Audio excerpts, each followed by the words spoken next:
This is an original poem by David Briggs called Missy the Monster.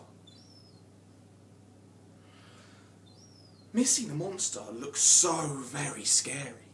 She had 6 big fat feet, all of them hairy, 4 big eyes like a frog on her face, and wiggly hair all over the place. Her nose was round and her lips were blue. Her skin was rough like an old leather shoe. Her teeth were big and incredibly shiny, but when she roared, her voice was tiny.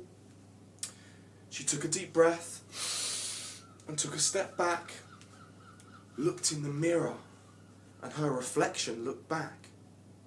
Then she roared as loud as she could in her monster house, but all that came out was a squeak like a mouse. Squeak! It's not fair, Missy said to herself. I'm about as scary as one of Santa's elves. No one will be scared of a monster that can't roar. So very upset, she ran out the door. She took out a tissue to dry her 4 eyes and blow her round nose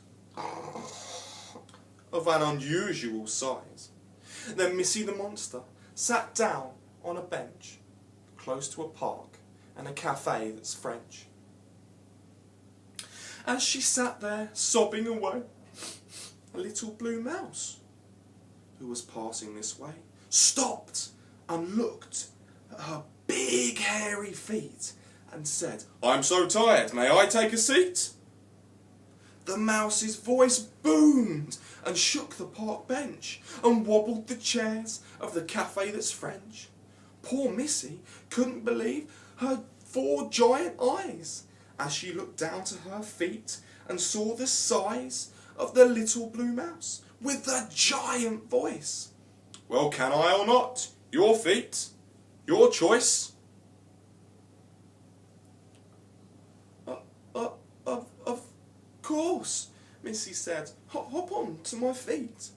"Well, thank you so much. I needed a seat. Whatever's the matter?" the mouse belted out. A beautiful, brilliant and confident shout. So Missy told him about her tiny roar and why she was upset and ran out the door. "Wait here," said the mouse. "I'll be back in a while." And off he scampered with a big mousy smile. He soon came back with a big pink flower. "Inside here lies the giant voice power. I used to have a tiny voice like you. Then I ate the pink flower and it suddenly grew. Eat a petal, they're really yummy. And as soon as it reaches your big monster tummy, if you believe, then your roar will be loud, enough to frighten a big football crowd." So she chomped down the flower with her big monster teeth. She swallowed the petals, the stalks and the leaf. The mouse said, "You ready?" in his loud, mighty way. And Missy said, "Yes, today is the day." She took a deep breath, took a step back, and roared so loud the pavement cracked. "Thanks, Mr. Mouse, for your magic flower." But when she looked down, he was gone. Instead of a mouse on her big hairy feet, there was a note on Mr. Mouse's seat. It said the flower is yummy, but has no special power. It's big and it's pink, but it's only a flower. If you believe you can roar, then you really can. You don't need any magic or a special plan. Now you can roar all through your house. Just don't frighten me.